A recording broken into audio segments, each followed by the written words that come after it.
Et bonjour les amis, c'est Simon, bienvenue pour le quintet de ce mercredi. Allez les trotteurs, ce mercredi départ lancé, ça va être intéressant. Je vous propose un tableau de plus en plus détaillé chaque jour, décidément grâce à vous les amis turfistes qui m'avaient dit dans les commentaires ces derniers jours. Tiens, est-ce que Simon tu pourrais rajouter ceci, tu pourrais rajouter ça. Bon, bah, je m'exécute, je mets un max d'infos. Alors, comme vous le voyez, là, on commence à être un peu ric-rac niveau place.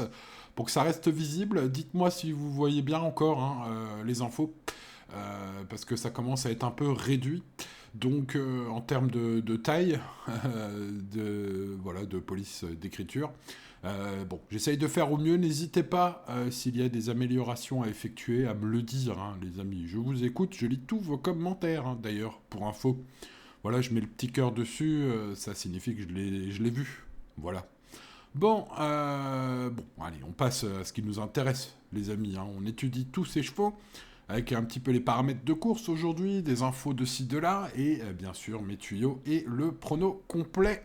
Enfin, de vidéo, allez, procédons avec le numéro 1, Bitcoin Dark. Donc comme vous le voyez, hein, les numéros 1, 2, 3, 4, 5, 6, 7, 8 sont au premier échelon de départ. Alors j'ai mis corde, hein, voilà, vous l'aurez compris, c'est place de départ derrière la voiture de départ. Hein. Bon, voilà, c'est pour une meilleure compréhension, même si le terme exact, c'est une position et non une corde. Mais voilà, c'est plus facile, je pense, comme cela. Dites-moi si c'est vrai ou pas, pour vous. Alors, donc ils sont 16 partants, ça se passe à Mokanchi, hein, du côté de Rouen. Pour le prix Jacques Debrion en Réunion 1 course 4, une course d'athlée européenne sur 2150 mètres.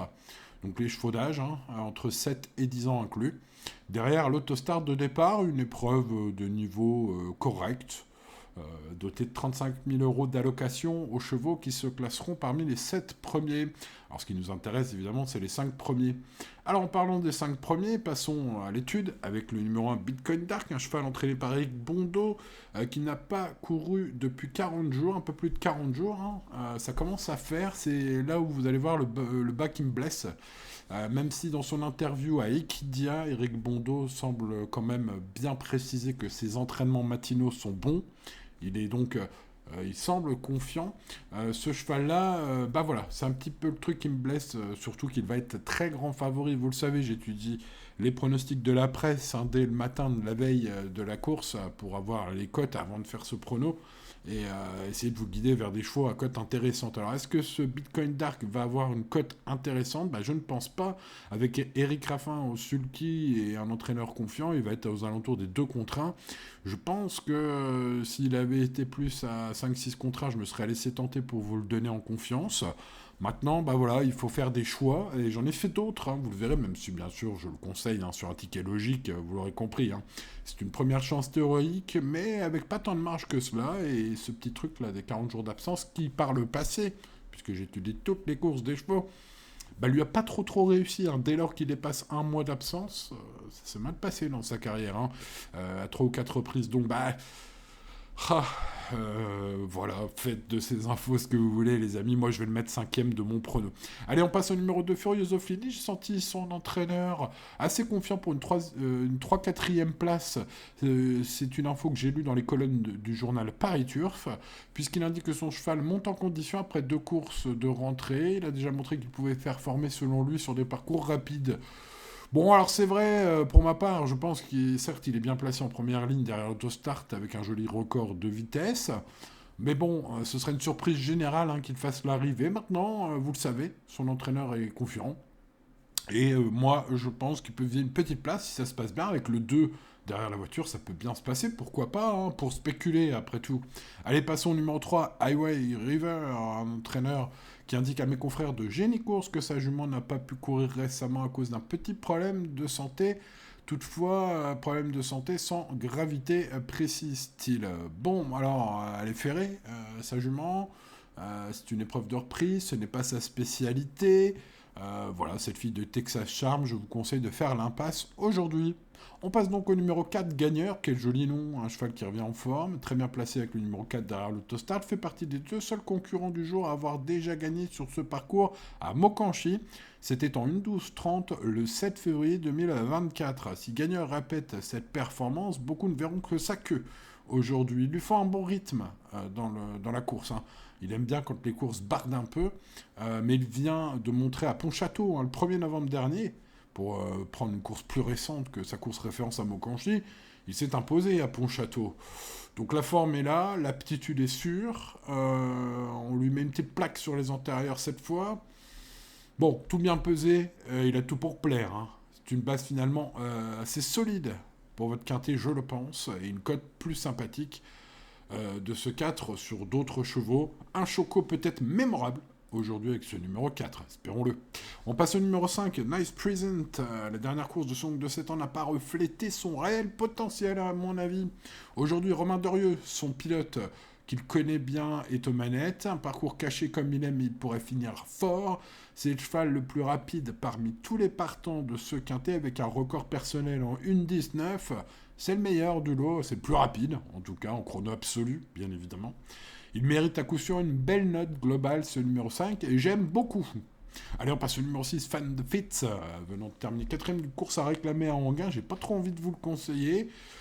J'ai presque envie de le rayer totalement. Ouais.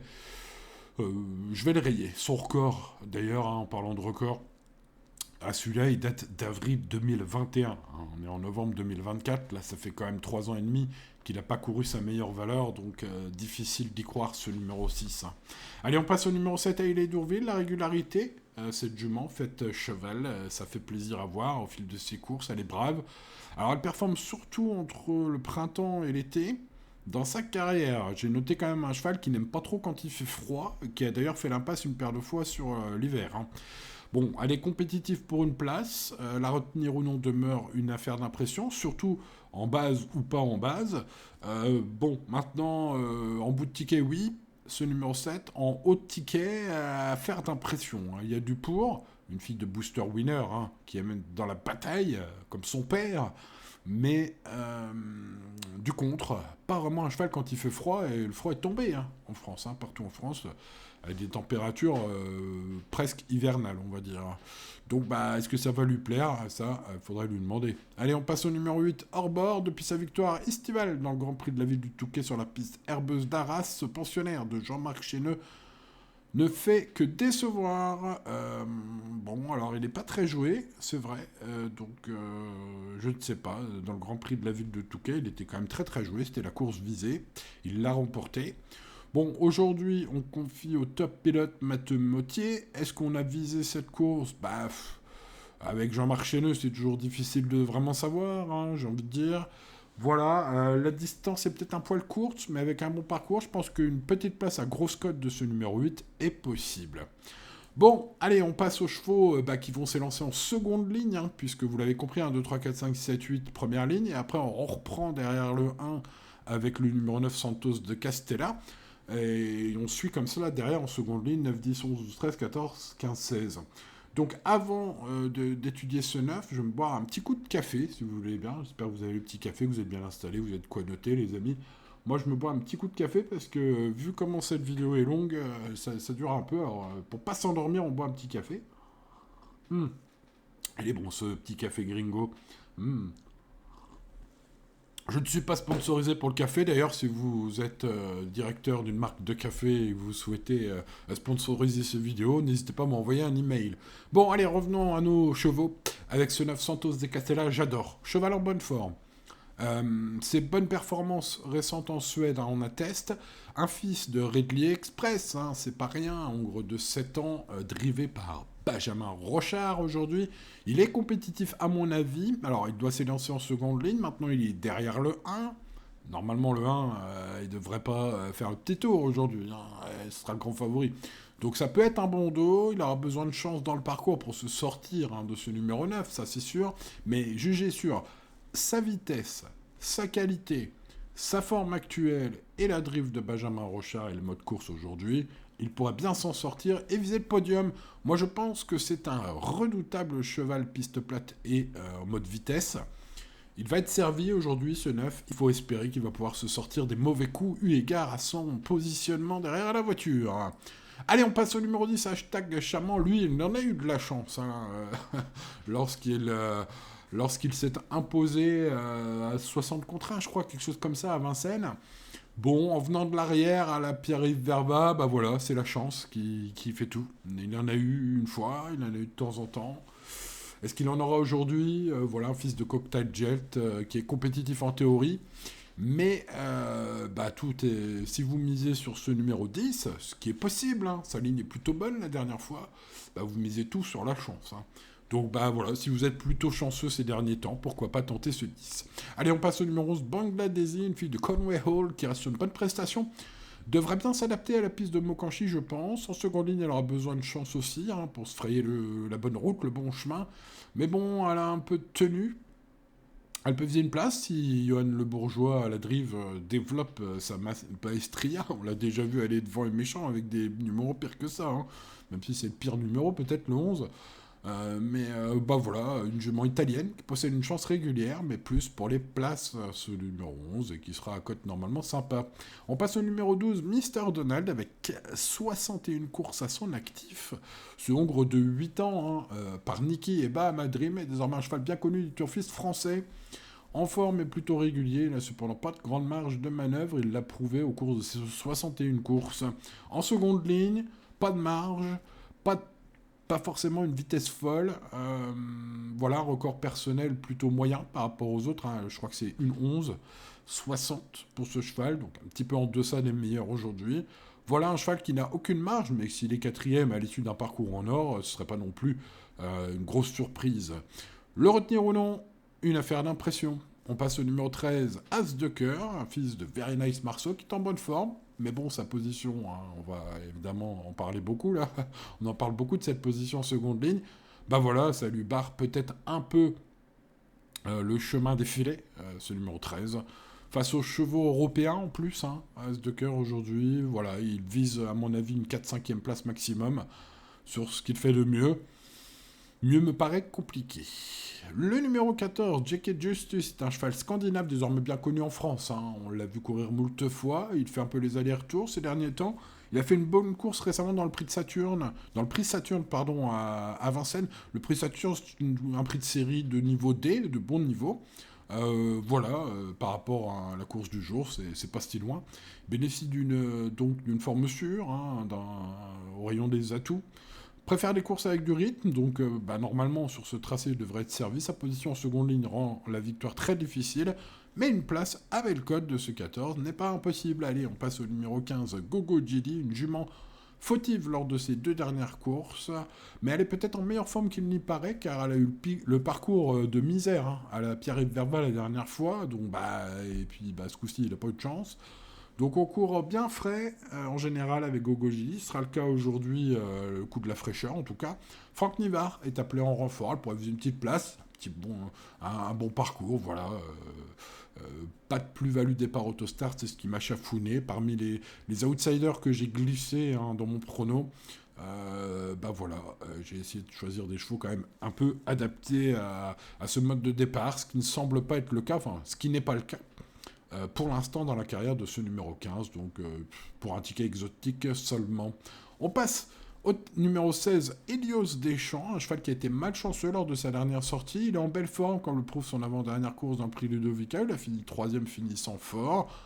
Derrière le chanceux, #Chaman. Voilà, en seconde ligne. Alors, aujourd'hui, une revanche me semble possible sur #Chaman. Une bonne course dans ce lot me paraît possible. Il faudra le bon parcours, tu l'as noté, évidemment. Mais j'ai l'impression que dans son entourage, on met quelques petits atouts. On replaque des antérieurs, hein, comme lors de sa belle fin de course. On utilise un débouche-oreille pour la première fois, selon Pierre Vercruis, dans Paris Turf, ou sur Equidia. Je ne me rappelle plus où est-ce que j'ai lu ça, mais je l'ai lu. Donc, avec ce petit artifice supplémentaire hein, pour la première fois, le pro me semble finalement assez ambitieux aujourd'hui, Pierrot. Allez, on va l'encourager avec ce numéro 16, ça pourrait être la surprise du chef, sa cote est intéressante. Bref, vous l'avez compris, on va tenter un coup. Alors, on va tenter un coup, mais on va en tenter plusieurs, les amis. Avec tout d'abord Santos de Castella, malgré sa mauvaise position, pour moi, c'est le meilleur cheval au départ de la course. Espérons que Benjamin Rochard se sorte du piège de cette position de départ. Nice Present est un excellent cheval, lui est bien placé derrière la voiture. Le numéro 4 gagneur pourrait être un très joli choco aujourd'hui. J'y crois quand même un peu. Et également Alios Deschamps, le 16. Même si son numéro 16 complique la tâche, on met ce petit artifice dont je vous ai parlé pour la première fois, et ça pourrait tout changer. Est-ce que ça pourrait permettre au 9, au 5, au 4 et au 16 de devancer le grandissime favori, le numéro 1 avec Eric Raffin aujourd'hui? Peut-être, peut-être pas. En tout cas, à vaincre sans péril, on triomphe sans gloire. Alors on va prendre un peu de risque avec ces 4 chevaux devant le favot. Ensuite, j'ai gardé le numéro 11, finalement, la seule chose qu'on peut lui reprocher à cette fille de Conway Hall, c'est d'être très mal placée, mais avec Yoann Le Bourgeois en mode à fond aujourd'hui, pourquoi pas, une belle surprise. Le 14, Jacket Justus, un cheval scandinave, toujours un peu en retard de gain. Méfiance, même si évidemment, la corde 14, entre guillemets, la corde. Et puis le 7, qui sera peut-être très joué, mais la saison froide, c'est pas forcément son truc. Peut-être des perfs plus importantes pour cette fille de Booster Winner, corde à droite. Aujourd'hui, nous sommes corde à gauche, voilà. Et puis en regret, hors bord, qui sera pas le cheval de tout le monde, mais qui avait montré des belles choses dans un Grand Prix à Arras cet été. Bon, avec Mathieu Mottier, pourquoi pas. Bon, voilà, alors un quintet plutôt jouable, même s'il n'est pas si facile que cela. On reste raisonnable, les amis turfistes. On n'oublie pas le petit pouce sur la vidéo, de vous abonner à la chaîne si ce n'est pas encore fait, et d'activer la cloche pour ne rien manquer à l'avenir. Il ne me reste plus qu'à vous souhaiter bonne chance, chers amis, et à demain pour de nouvelles aventures. Ciao, ciao!